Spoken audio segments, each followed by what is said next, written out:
Агар бер чо болх бы, агар бер хыл болх бы, так духка мейгади агар.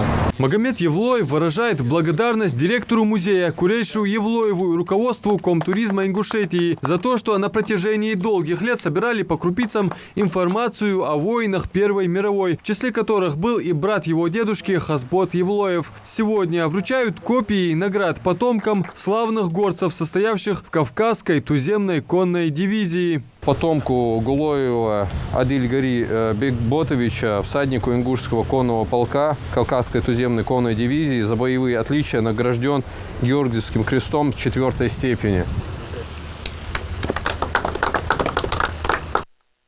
Свое прозвище «Дикая дивизия» всадники получили тем, что своей бесстрашной манерой ведения боя и неуступчивостью вызывали у врага ужас и страх, заставляя бежать и сдаваться в плен. Под их натиском исчезали прославленные вражеские отряды. Вспомнить хотя бы про ту же железную дивизию Кайзера, которая наткнулась на ингушский полк численностью всего в 500 всадников.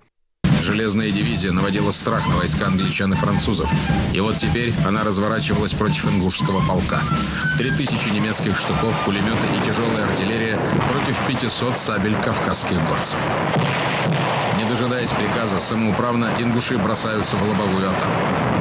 Немецкий солдат, участник боя, позднее вспоминал: на нас надвигалась конная орда. Внешний вид наступавших был поистине страшен. Бритые наголо, с выкрашенными хной или охрой бородами, конники с дикой скоростью приближались к нашим окопам. При этом на запястье каждого вращалась шашка.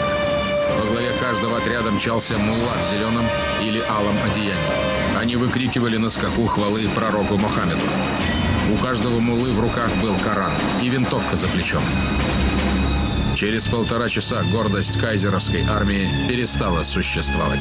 В числе этих бесстрашных героев был и дедушка Урусхана Евлоева. Награду в честь славного предка получил и он. Информация, ложь, турки,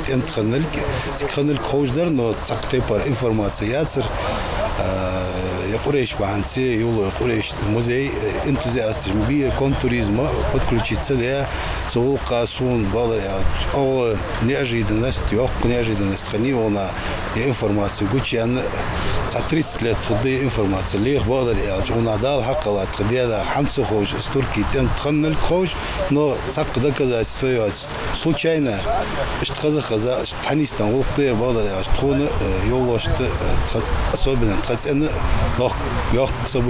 Сегодня вручили 16 копий наград 12 потомкам героев Первой мировой войны, среди которых георгиевские кресты разных степеней. Работу проводит Комитет по туризму совместно с музеем в рамках развития военно-патриотического туризма. Это привлекает внимание самих, то есть жителей Республики Ингушетия, то есть знания о своих дедах, о своей истории, а также развивает культурное и туристическое направление, так как когда, к сожалению, забытое в тот период в нашей трагической истории время сейчас выявляется, и благодаря музею, посвященному Дикой дивизии Евлоеву Курейшу, эти потомки, эти участники выявляются, и мы вручаем копии наград. На сегодняшний день в рамках программы развития военно-патриотического туризма вручены потомкам участников Первой мировой войны более 100 наград. Адам Мережков, Магомед Даскиев, Новости 24.